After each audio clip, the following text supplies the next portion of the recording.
welcome to another episode of Aprender Inglés con Reza y Craig.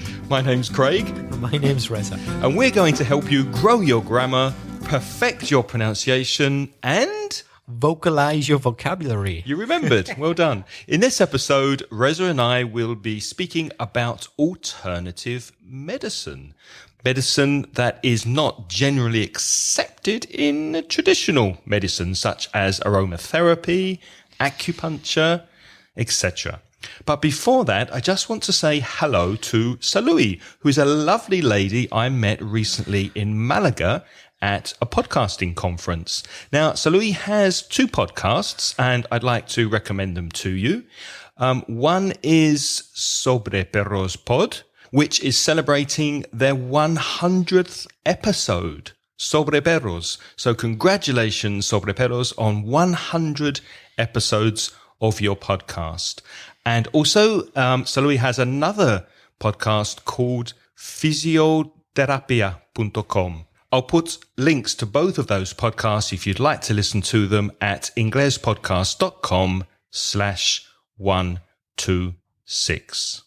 Reza, we have a voice message from Pilar, who comes from Madrid, and here's Pilar. Hi, Craig and Reza. This is Pilar from Madrid. All days I try to listen to you because your podcasts are helping to improve my English. Thanks so much. Thank you, Pilar. Lovely to hear from you. Did you hear any mistakes there, Reza? Well, that was very good, Pilar, but I did notice you said all days, I think, or something like that. But all that's days, wrong, yeah. Craig, isn't it? What should it be? Every day. I listen to your podcast every day. Also, put every day at the end of the sentence. That's the most common place for those kind of expressions. Every week, every day, every month, all the time. Put them at the end of the phrase. So I listen to your podcasts all the time.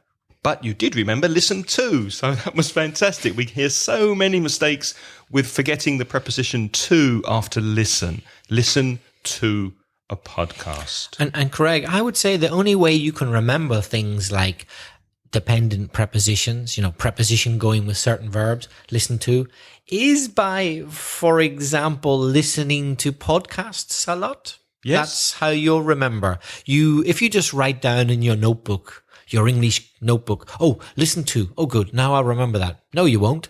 You won't remember it if you don't listen to podcasts. You'll forget it. You need to listen to podcasts and other things. Absolutely. We also have an email from Carlos, who is speaking about the first certificate exam. He says, I'm trying now to get the Cambridge first certificate.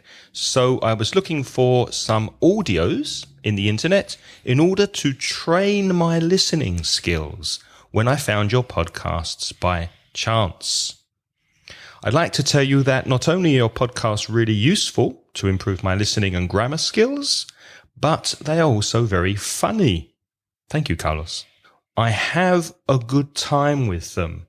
Can we improve that a little, Reza? That expression, I have a good time with them. I really enjoy them. Yeah. I would say. I really enjoy them. Actually, I usually go running 2 or 3 times a week.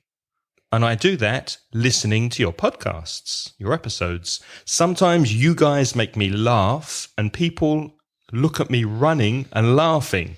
They probably think that I am absolutely crazy. Well, we don't think so, Carlos. But has that ever happened to you, Reza, when you're reading on a train, on a bus, and you start laughing at something? Yeah, it has occasionally happened to me. And even just walking down the street, and I suddenly remember something very funny that happened, and I start laughing. And the person walking the other way thinks you might be laughing at them. It's a bit embarrassing, isn't it? Yeah, there's a really good author I like who writes books in English about travel called Bill Bryson. Oh, yeah, me too. And I think his books are very, very funny. And I remember being on the train, on the bus, reading these books, and I just start laughing and I forget where I am. And I look up and there are people who are looking at me as if I'm absolutely crazy. So, Carlos, I totally understand where you're coming from.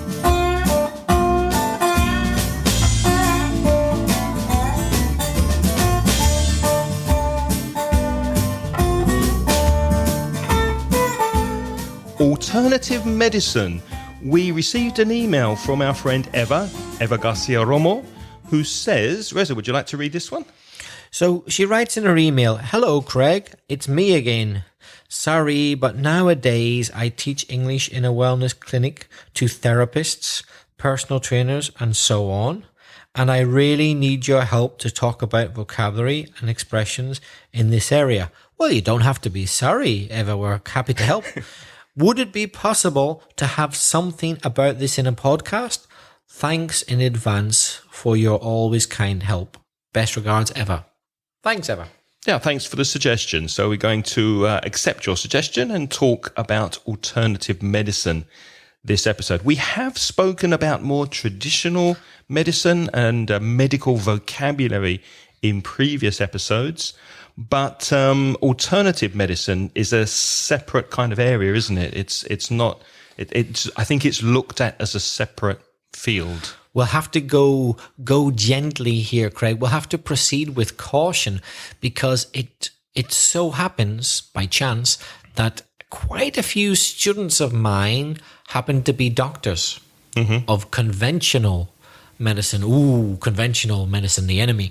And they might be listening to this. And I know that they're very suspicious, shall we say, of alternative medicine. So let's be careful what we say. We don't want to seem to prefer either alternative or conventional medicine. We're just the messengers. We'll try to be careful about what we say. As if we're speaking about politics, for example. Yeah, so let's be very unbiased here. Let me read a quick explanation, definition, summary of alternative medicine from Wikipedia. It says in Wikipedia, alternative medicine is any practice that is put forward as, which means presented as, having the healing effects of medicine, but does not originate from evidence gathered using the scientific method. Which means that the origins of this type of medicine doesn't necessarily come from scientific studies, from the science area. Nor is it part of biomedicine, nor contradicted by scientific evidence or established science. And Craig, what does nor mean? Ni, I think, Isn't it, yeah? in Spanish. Ni, N-I. Ni, nor, like, N-O-R. like also not. Like the negative of also not. Exactly. Well, it's the negative of or, isn't it? Oh, yeah? And there are some examples of traditional medicine. Examples include new and traditional medicine practices such as homeopathy. I'm going to have problems with pronunciation of some of these words. Homeopathy, naturopathy. How would you say that? I think it's naturopathy. Naturopathy. Yeah, that sounds good. A lot of these words, because they're not so common, you hear different versions of the pronunciation. People aren't quite sure how to pronounce them. A pronunciation maybe hasn't been established yet, you know? The next one begins with a CH, but I know that it's a K sound. It's chiropractic, because a chiropractor, I think, works on your back, doesn't he? That's right. Yeah. He puts your bones in place. He or she puts your bones in place, yeah. Energy medicine, I haven't heard of. Various forms of acupuncture. Acupressure. Traditional Chinese medicine. Cupping.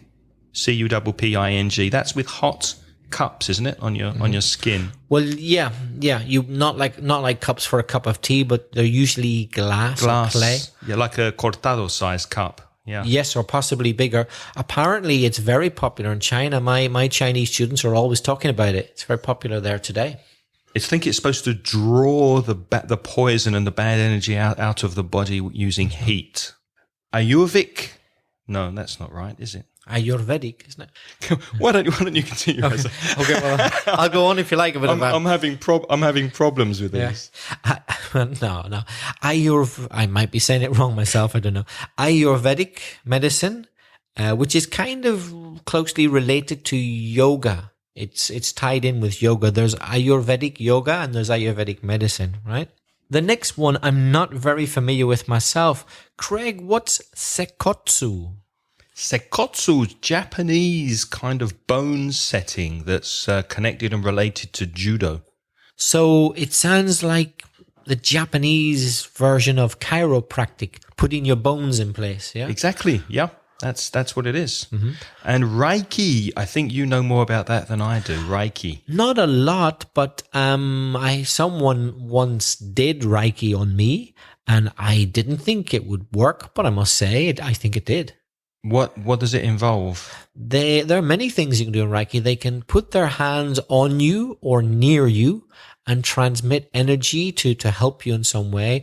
Or in very advanced Reiki, they don't even have to be in the same room as you, and they can send Reiki to you. And that's what happened to me. Someone sent me Reiki energy, and I thought this isn't going to work, but it did.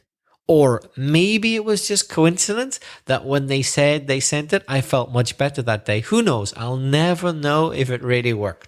And how were you feeling? What was the problem that you had that you think Reiki might have helped you with? I just had such a continuous lack of energy.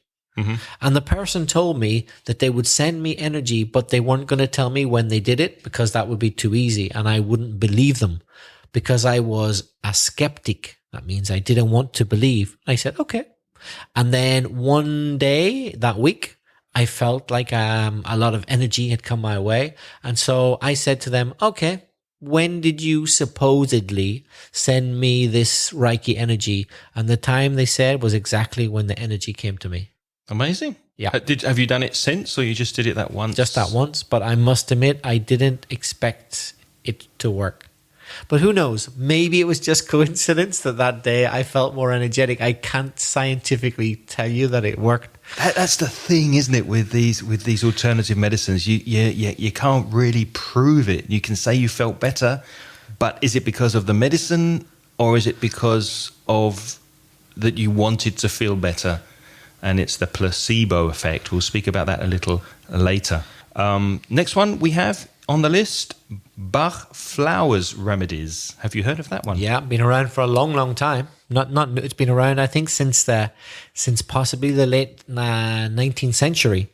Alternative medicine, yeah, but really, a couple of 100 years ago, it was common practice to use flowers and plants and herbs to treat conditions. And Bach flower remedies is just one particular branch of that school of thought.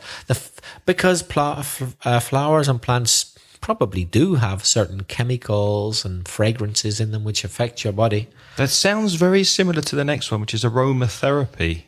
Is it connected? Well, with Bach flower remedies, you can actually consume internally. You can drink remedies which are made from flowers, whereas in aromatherapy, you don't. In aromatherapy, it's merely the smell. And the oils that they put on your skin. Yeah. So either they massage you, or as I've done, you put it in a bath, and the certain smells, and they affect your mood and well-being and perception and other things. And I think it works. I think it does. I guess it's a bit like using incense sticks, which give an atmosphere to a room and, affect the way you perceive things. Interesting. Very interesting. The next one is Alexander technique, which I have heard of, posture, etc. I've done it. Me too. We'll go into that in a second. Crystal healing. This is the one where I'm prepared to put my neck on the line. What does that mean? Who was it? Eva, who wrote to us?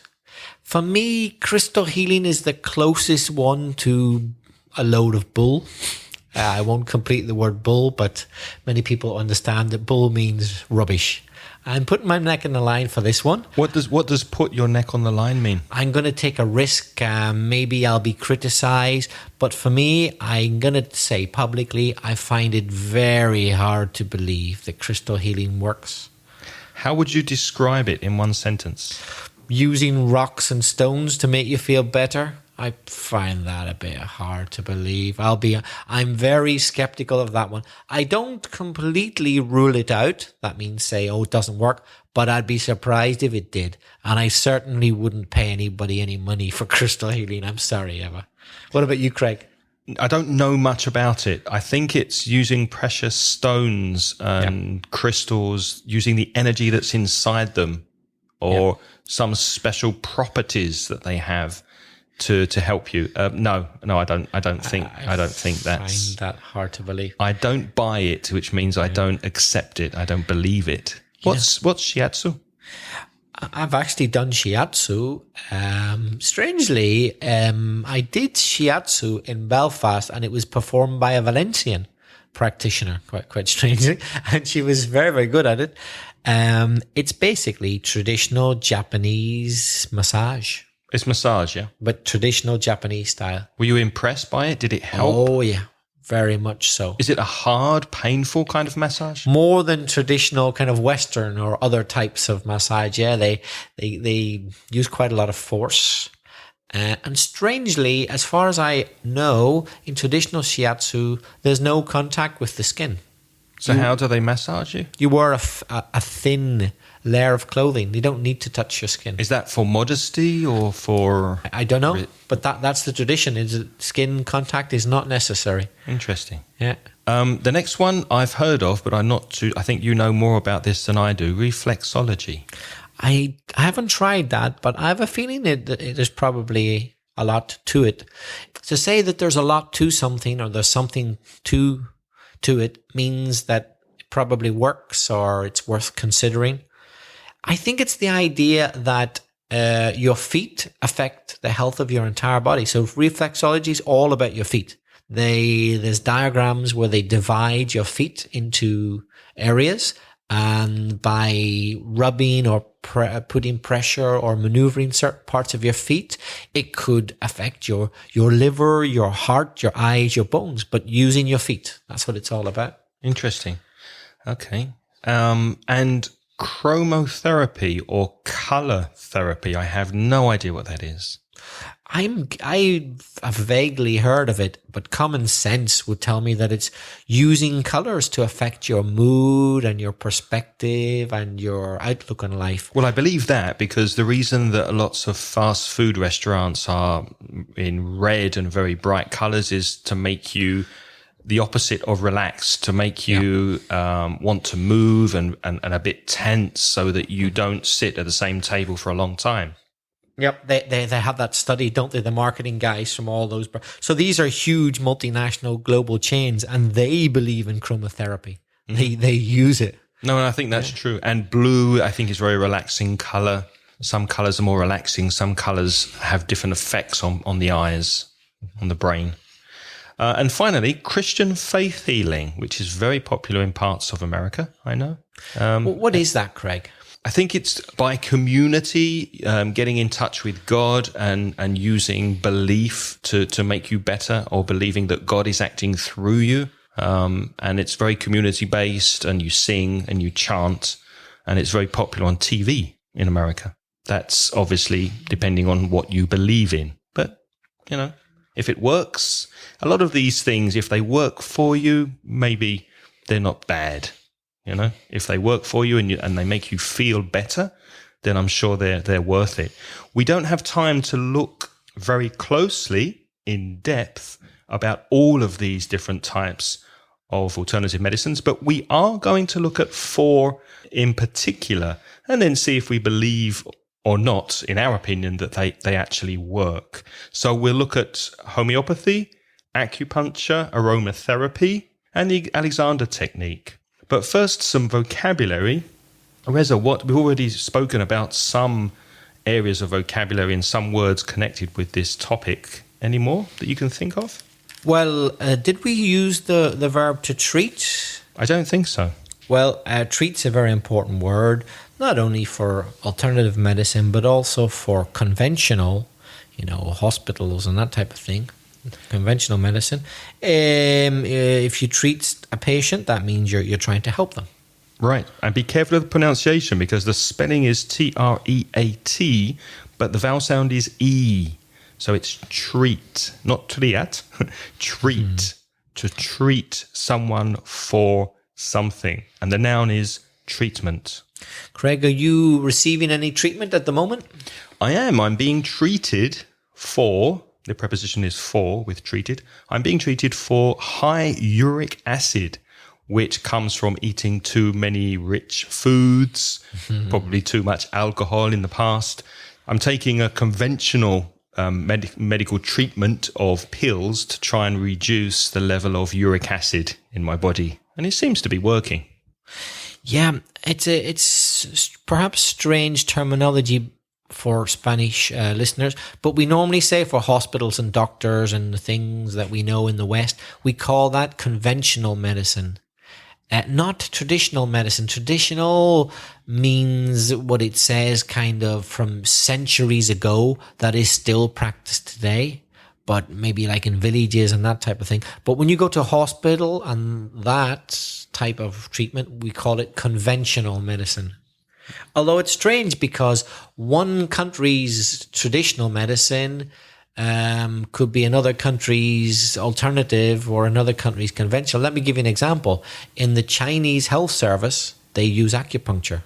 It's accepted as conventional in Chinese medicine in China. In China, it's conventional, but in Europe, that's alternative. But it's not alternative for the Chinese. It's mainstream, which is the opposite of alternative. You can get it on the health service, well, not the health service, but don't know if there is a health service in China. But from normal conventional doctors will also do acupuncture, and most people have tried it or believe in it, whereas here in the West, many people wouldn't try it. So conventional is a tricky term. It depends who, or alternative, who thinks it's conventional, who thinks it doesn't, So we could say that this medicine really, we could say that it's very culturally centric or culturally bound, depending on what country you're living in. Yeah. If medicine works for you because you think it would work for you, maybe there's no scientific basis for this medicine working, you could say it's a placebo, Placebo. And placebos are often used in clinical trials when they're testing medicine to have something to measure against. So they'll give you a pill that does absolutely nothing. Maybe it's made of flour or something, or sugar, so that you think maybe you're taking medicine. So psychologically, maybe you will get better, but there's no actual medicine in the placebo. So placebo treatment is used in both conventional and alternative medicine. In hospitals, they give people placebo drugs. Yeah. Just like, for example, sometimes in homeopathy, they give people the placebo just to see what happens. And it's really surprising how they sometimes work, because we think that we're taking something that will help us. Yes, that will bring us to the area of mind over matter. If you think it's going to work, it works, even though there's no scientific reason. Mind over matter. I don't mind, and the placebo doesn't matter.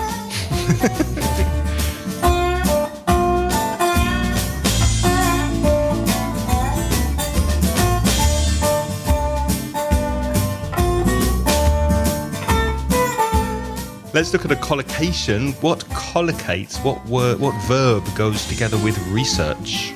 Do or make? Do.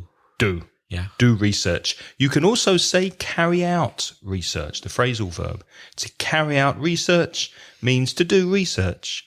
Or you could say to conduct research.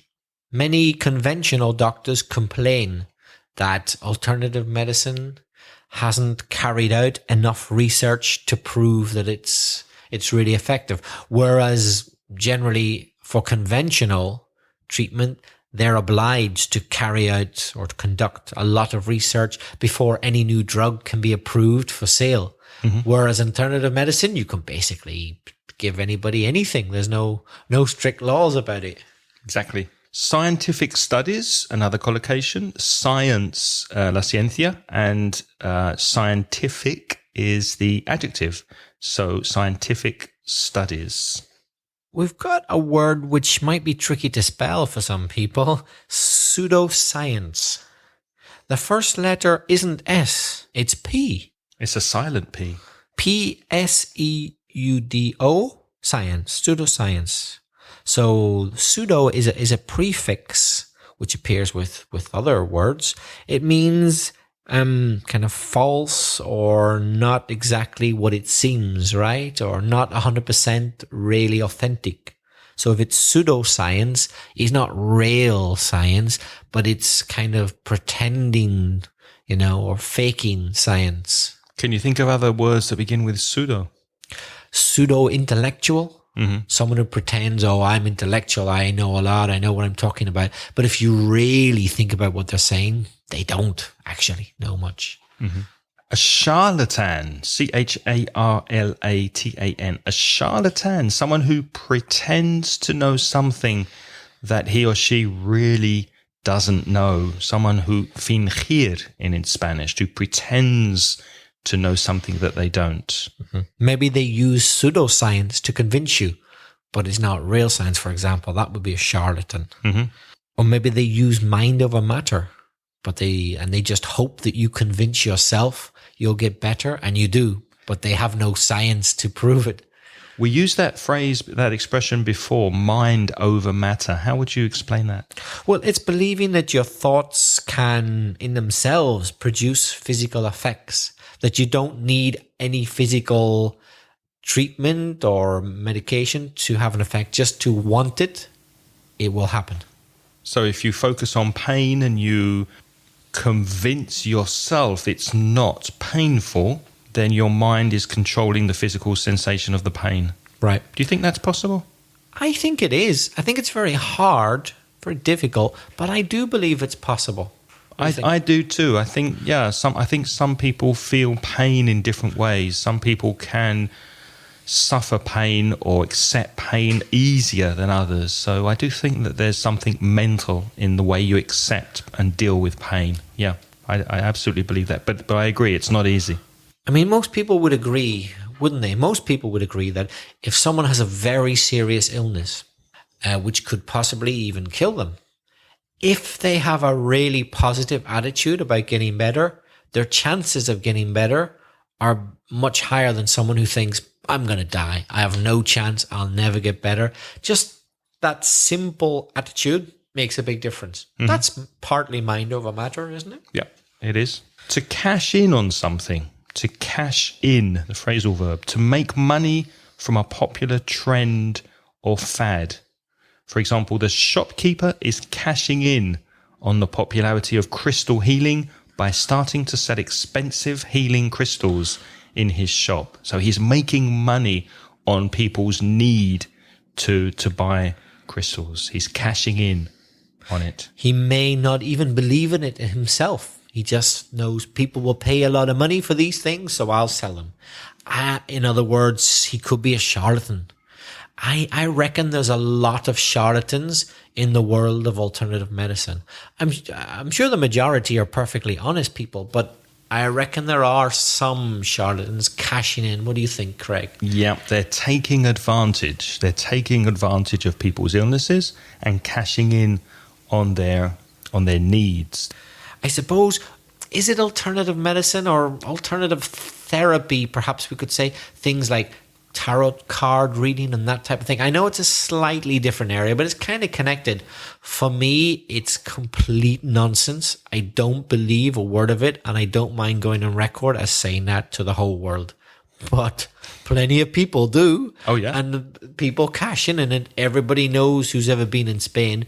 There are TV channels which show only tarot reading all day, and the first thing they want to know is your credit card number. Then they tell you what's going to happen to you. For me, if the first thing they want to know is your credit card number, they're charlatans, and I can't believe a word they say. That's my opinion. I agree with you. Absolutely. A practitioner. What's a practitioner, Reza?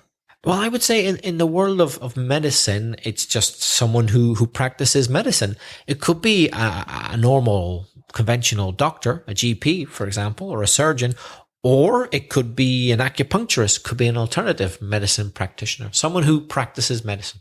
And as Reza said earlier, conventional medicine, not alternative medicine, but conventional medicine is medicine that's generally accepted in the West as being the accepted way to treat sick people. For example, chemotherapy, if you're suffering from cancer, for example, is accepted practice now for treating cancer patients.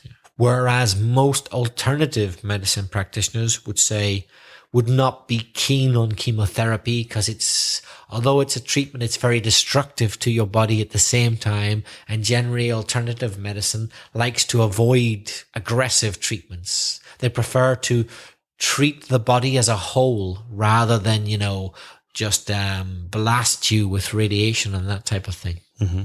Our final word or expression in vocabulary, New Age. Now, I know New Age in the music sense of New Age music. How does that relate to medicine, do you think? Well, for me, it's more than just medicine, though that's part of it. It's kind of the modern equivalent of the whole hippie or flower power movement. So in the 60s, there were the original hippies who kind of wanted an alternative way of life and, to do things differently. And they've kind of disappeared mostly now. But there are now some people who have similar ideas. They don't like the conventional kind of way of looking at things. So post hippie, we tend to call them new age, So the new age movement. So it includes things like, not supporting kind of fast food global outlets and, wearing alternative clothes, not going to work in a suit and tie, but, kind of wearing perhaps kind of ethnic style clothes, even though you work in New York, or, going to, your yoga and your aromatherapy every week, all that kind of thing, isn't it? Yeah, that's very New Age, kind of living, you could say, on the fringe of society, the fringe, on the edge of accepted behavior and accepted society. And New Age music will be kind of music that is supposed to make you feel good and be positive and think about the environment and that type of thing. Do you like New Age music? I do, yeah, I do. I think it's very relaxing. It's nice background music. I don't think I'd sit down and listen to it purposefully, but I like it in the background when I'm working or to create an atmosphere in the house. Yeah, it's very pleasant. I remember the first time I ever saw a New Age group play live. It was in the late 1980s. And I was surrounded by New Age kind of people. And it was a group who were called Kangaroo Moon. And I bought their cassettes afterwards. Cassettes, I remember those cassettes of Kangaroo Moon live. These Australian guys who'd come to a very kind of alternative place in England. And they had bongos and castanets and strange crystals and a full length didgeridoo. It was brilliant. A didgeridoo is like an Aboriginal native Australian thing. So New Age people like to incorporate kind of, although they're called New Age, they like to incorporate ancient traditions into the kind of modern lifestyle. Going back to their roots, exactly.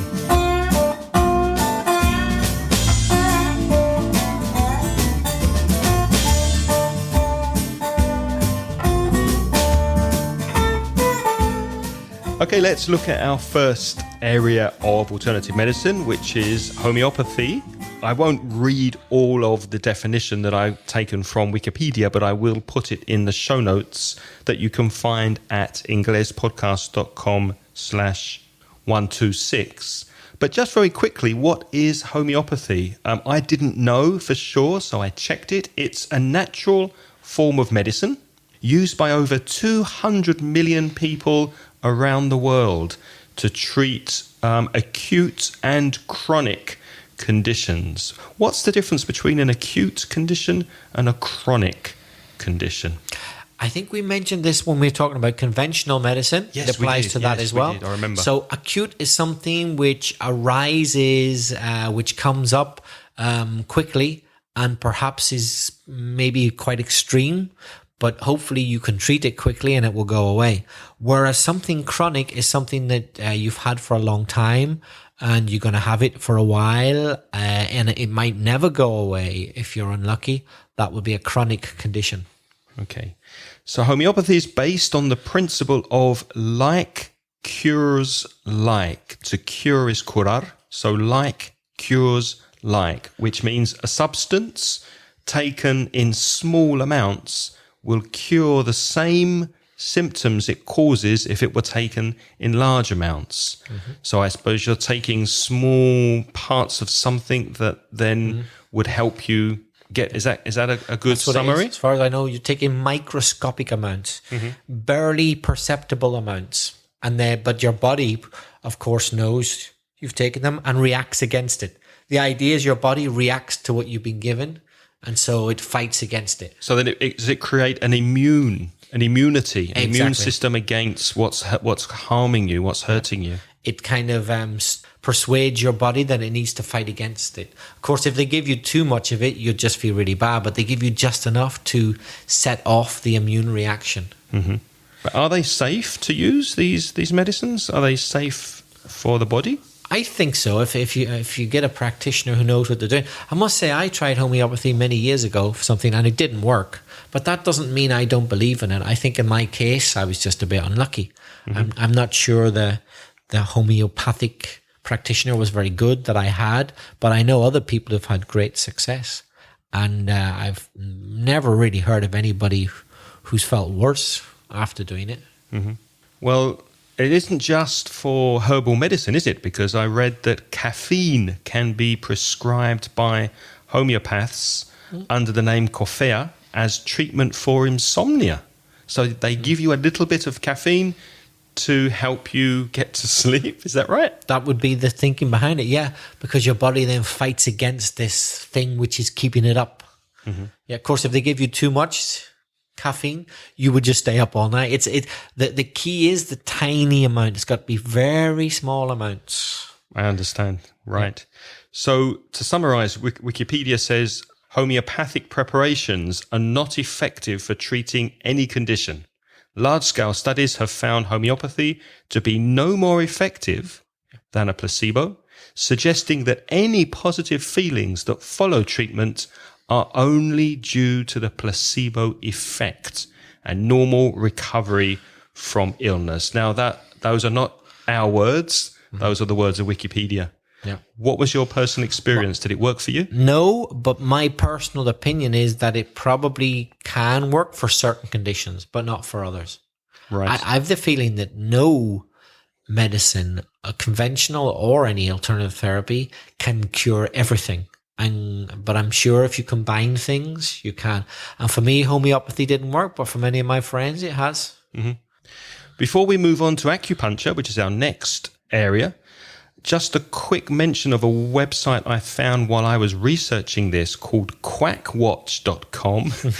Sounds funny. Which is your guide to quackery, health fraud, and intelligent decisions. So it's a website that helps you, educate you, and help you to find medicine that maybe is good for the condition. If you have a condition and you're looking for medical help.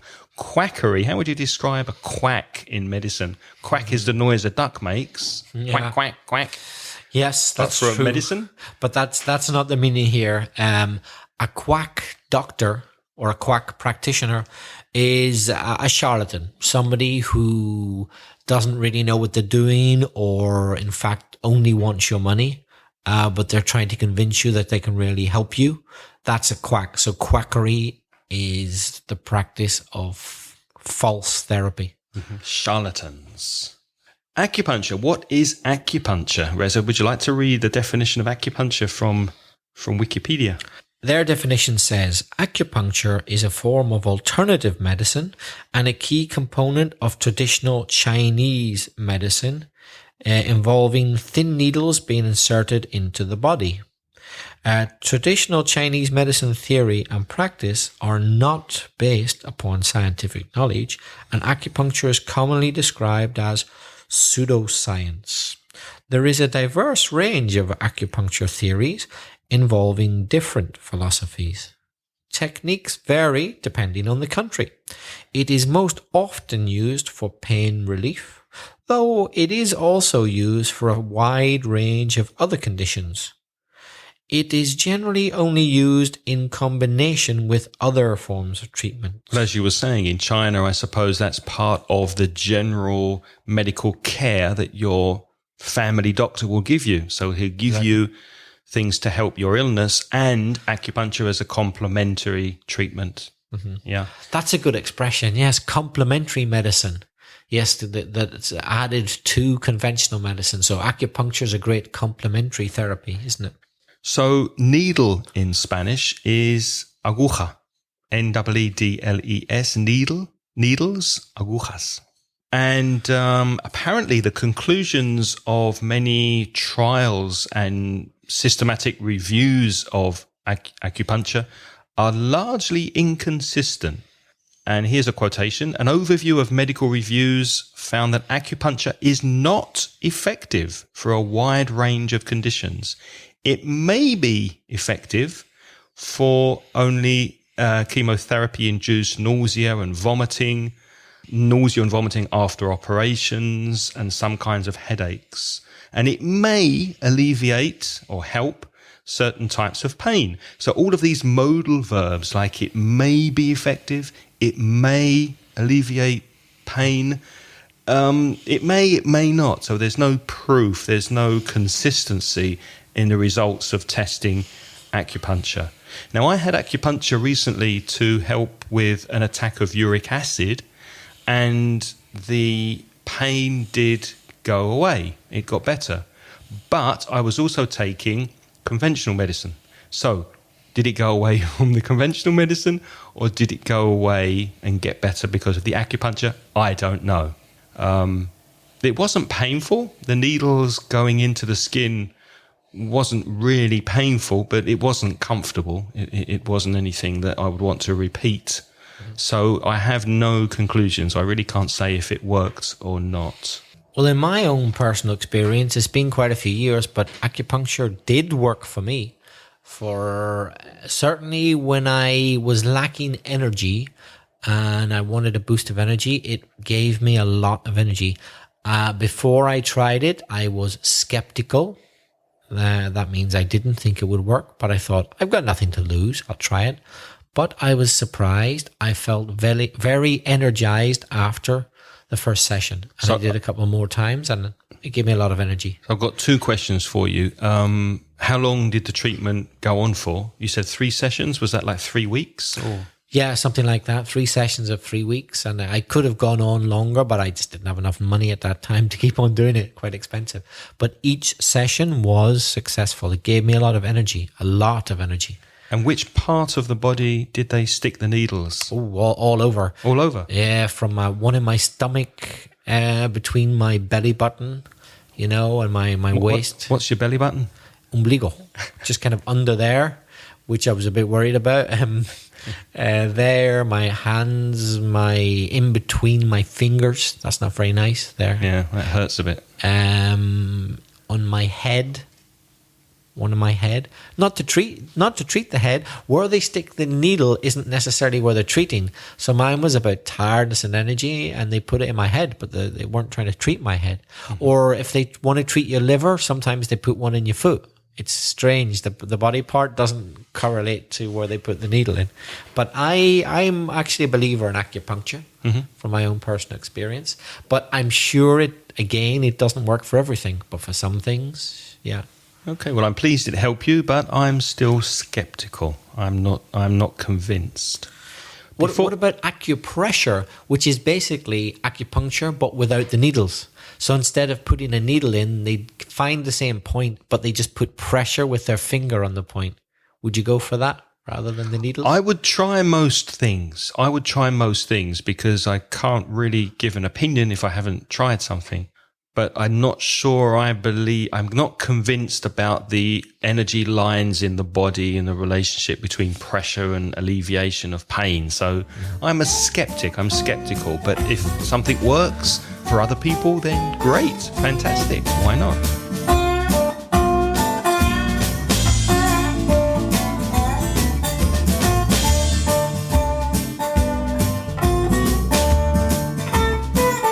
Before we continue with the podcast, Reza and I would like to mention and speak about our sponsor, italki. italki is a website where you can go to find a teacher that will help you improve your English.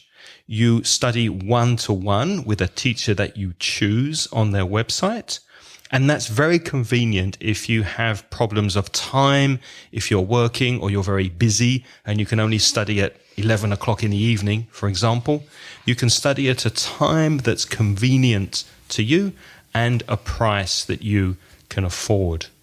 And if you would like to find out more information about our sponsor, italki, they are offering 100 free credits, which is basically a free lesson with any teacher you choose. So to find out more, go to inglespodcast.com/italki.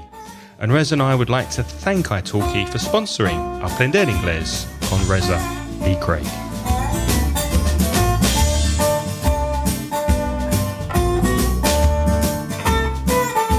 What's the next one, Reza? Aromatherapy, which I've tried, and I think there is a lot of evidence to support it. It's the practice of using natural oils extracted from flowers or bark, that's corteza, stems, tallos, leaves, hojas, roots, raíces, or other parts of a plant to enhance psychological and physical well-being. What does enhance mean? To make better or stronger. The inhaled aroma from these, what they call essential oils, is widely believed to stimulate brain function. Essential oils can also be absorbed through the skin, where they travel through the bloodstream, in other words, through massage or rubbing it on, and can promote whole body healing. That's the definition from the aromatherapy.com website. So inhale is you breathe in the aroma or the smell from these oils. Yeah, you can put a few drops in a bath, or you can burn them as incense or in special candles or in water, and the smells get released into the room. And you've tried it, yeah? Yeah. Yeah. What do you think? What were your conclusions? Yeah, make you feel good. It's probably quite hard to know exactly the effect they're going to have, but even if they don't do everything you'd like, it's just nice to have nice smells, nice aromas in your house. That surely is a good thing. I mean, people kind of do it in a conventional way as well by putting in in Spain, do they have airwick, or maybe they call it airwick, something like that. Those things that you plug into your wall and turn them on. And we use them here. Yeah, that's kind of the conventional version. And you want the room to smell better. I'm not keen on those. I would far rather use something natural, incense sticks, which is kind of a type of aromatherapy, or essential oils. Well, why not? People have been doing it for centuries. Mm-hmm. They do it in churches, if you think about it. In conventional Christian churches, they burn incense. It's the idea that it produces a good atmosphere, it gets rid of bad smells, and it's generally a very kind of godly thing to do. And of course, very common in Buddhism. When you go to temples, there are always incense sticks burning. What was the feeling you had after the treatment of aromatherapy? How did you feel? Just really relaxed and chilled out, and just not as stressed as before. According to Wikipedia, there is no good medical evidence that aromatherapy can either prevent or cure any disease, but it might help improve general well-being. There's that modal verb again, it might. So everything that we're telling you here, you have to take with a pinch of salt. Oh, what do you mean by that? Take it with a pinch of salt. You have to take it, you have to balance it you have to be careful. You have to balance it with knowledge that you have and not take it as something definite that's for sure. I think they have a similar expression in Spanish. Is it puñada de sal? Is that what they say? I think so. Maybe you could be right. I didn't know that expression in Spanish. I think so. But if I'm wrong, please correct me. Craig, we've one more to talk about. What can you tell us about the Alexander technique? The Alexander technique is something I've always wanted to try because I really like the idea of it and its connection to mindfulness, but I haven't tried it yet. It was developed a long time ago, over 100 years ago in the 1890s, and this technique is named after Frederick Matthias Alexander. It deals with, or it uses a process that develops the ability to realign your posture and avoid unnecessary muscular and mental tension. Because especially as we get older, our bodies maybe go into a particular shape due to stress, maybe the way we're sitting every day, our lifestyles, and how we're living from day to day. And he said, this guy Alexander, said that we should constantly be conscious and aware of our posture, how we're standing, how we're sitting, and how we're moving. This idea of self-awareness, which is conciencia de sí mismo. Sometimes we need to correct our posture when we're standing or when we're sitting to make sure our body weight is evenly distributed. Make sure our head is correctly placed, it's straight, and that we're walking correctly. Alexander said that those who habitually misuse their muscles could not trust their feelings when carrying out activities or responding to situations emotionally. That idea of sensory appreciation. What do you think of that? When I was about 20 years old, I tried the Alexander technique. Oh, really? Yep. And I think that, there's a lot of good to be said about it. When you say you tried it, did you do a course? Did you have a friend that showed it to you? I went to a series of sessions, kind of once or twice a week for about a month or so. And it did seem to help. But I think it's a very difficult thing to do well and do properly. It takes months and months and months, if not years, of training to be able to do it effectively, naturally. Because here's the thing for me. One of the downsides about the Alexander technique. What's the downside? A drawback, a disadvantage. Negative thing. Is that you can become over-obsessed with your posture. Now, it's good to make people conscious, aware of their posture. But I found that me and many of the other people who attended then just became too obsessed, and every minute of the day is like, am I sitting right? And that in itself caused stress because you were stressed out that you might not be sitting right. Whereas before I hadn't been stressed out about it. So as I say, it probably takes months and months, if not years, for it to become natural. And then I imagine it's useful. But I noticed that the people who were doing it with me, they often walked about with the head held up very high, and you could tell that they were obsessing about it, and it was kind of overtaking their lives. And that kind of defeats the object. It goes against what you're supposed to get out of it. Instead of being really natural, you become unnaturally obsessed with being straight. So it's sort of it's counterproductive. Exactly. It's trying to improve your body posture, but it's making you obsessed and more stressed about it. Yeah. Yeah. When the idea is that it should relax you. Because you have good posture, but you get too stressed about your posture to be relaxed. I can see how that might be a problem. But I do like the idea of mindfulness, of sitting down and enjoying the taste of a coffee and not drinking the coffee and thinking about something else, of enjoying your food and concentrating when you're eating on what you're eating, and not just going through the motions every day without appreciating what's happening. But that's very, very hard to do. Like you were saying, it's a constant practice to develop the habit. Well, Craig, do you like occasionally slouching? Do you like to slouch from time to time? We better explain slouch, just to lay back and not hold my body in any particular way. Just be really, really relaxed and, let your body kind of take whatever position it wants. Oh yeah, absolutely. Absolutely. But I Alexander technique doesn't like that, you see. They don't like slouches. I think slouching's this is my opinion. Slouching's okay. To be a couch potato, to just lay on the sofa, but you must be aware that you're doing it. So I'm going to slouch for half an hour. And then when you get up again, you go back to walking correctly or sitting straight. Alexander technique, you see, doesn't like slouching. Okay. It's very strict, is it? Oh, that's so it's not all about the relaxation. It's a bit more complicated than that. That's not for me. You can't just slouch. They don't like slouchers. I like a good slouch. So the effectiveness, this is from Wikipedia, the effectiveness of the Alexander technique is uncertain. because of insufficient evidence. There is evidence suggesting the Alexander technique is helpful for long-term back pain. So you've got a very, very bad back. Maybe this will help you. Maybe this will help you. Long-term neck pain, cuello, and may help people to cope with, which means to live comfortably with or to accept Parkinson's disease.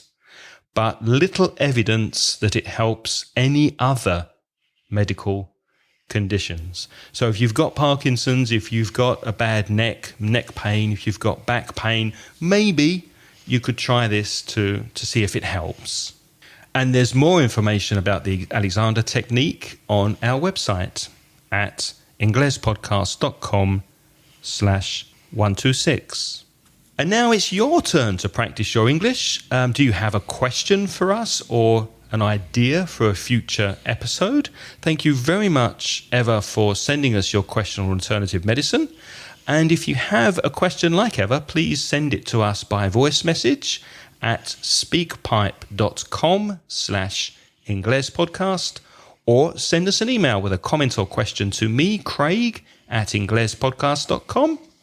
Or to me at belfastreza@gmail.com. And if you would like more detailed show notes for our episodes, you can support us on Patreon at patreon.com/inglespodcast. And we'd like to thank our 11 lovely sponsors who are Reza. Lara, Zara, Mamen, Juan, Sara, Corey Finneran from IVMV Podcast, Jorge, Raúl, Rafael, Daniel, Manuel, Carlos, and Manuel. Thank you very much. Thank you very, very much. On next week's episode, we'll be speaking about Spanish words that we need in English, but that we don't really have. So please join us next week. Thank you for listening. And until next week, it's goodbye from Reza. And it's live long and prosper from Craig. That's from Star Trek. The music in this episode is by Pitts. The track is called See You Later.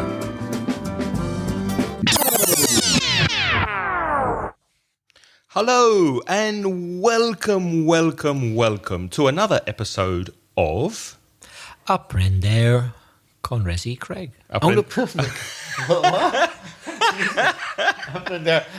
qué? ¿Aprender qué? Hombre, ¿qué aprendemos? ¿Aprender qué? Me olvido. ¿Qué aprendemos? Ah, claro. Aprender griego con Resi. Bit rusty there, mate. My Okay. goodness, sorry, what a slip. Take two.